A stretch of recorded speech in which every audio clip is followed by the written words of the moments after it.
2021 সালে যখন গোটা পৃথিবীটাকে করোনার ভয়াবহ প্রকোপে ঘিরে ফেলেছিল, তখন কিন্তু আমাদেরও এদেশে একটা খুব বাস্তব চরম ভয়াবহ অভিজ্ঞতার সম্মুখীন হতে হয়েছিল।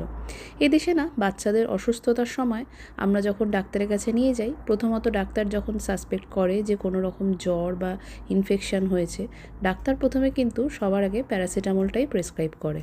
2021 সালে এদেশে থাকাকালীন হঠাৎই দ্রোণের ডে কেয়ার সেন্টার থেকে আমাদের কাছে ফোন এলো যে দ্রোণ ভীষণ পরিমাণে অসুস্থ, ওকে তাড়াতাড়ি এসে নিয়ে যেতে। ফোন পেয়ে কথা মতো আমরাও বেরিয়ে পড়লাম। দ্রোণকে ডে কেয়ার থেকে পিক আপ করে সোজা নিয়ে চলে গেলাম চিলড্রেন সেন্টারে। এখানে প্রাথমিক বাচ্চাদের চিকিৎসা হয় এবং সেখানে গিয়ে আমরা প্রায় 4 ঘন্টা কিউতে দাঁড়িয়েছিলাম, কারণ দ্রোণের টার্ন না আসা অবধি দ্রোণকে দেখা হবে না, এটাই ছিল নিয়ম। 4 ঘন্টা পর যখন অবশেষে আমাদের সময় এলো দ্রোণকে দেখানোর, তখন ডাক্তার দ্রোণকে দেখলে দিল দ্রোণের টনসিল ইনফেকশন হয়েছে, তার থেকেই ওর এতটা হাই টেম্পারেচার।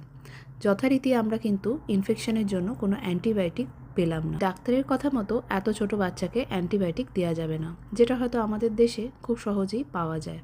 প্রথমত ওরা 2 থেকে 3 দিন অ্যান্টিবায়োটিক ছাড়াই চিকিৎসা করবে, তাতেও যদি না কমে তারপরেই কিন্তু ওরা অ্যান্টিবায়োটিক দেবে।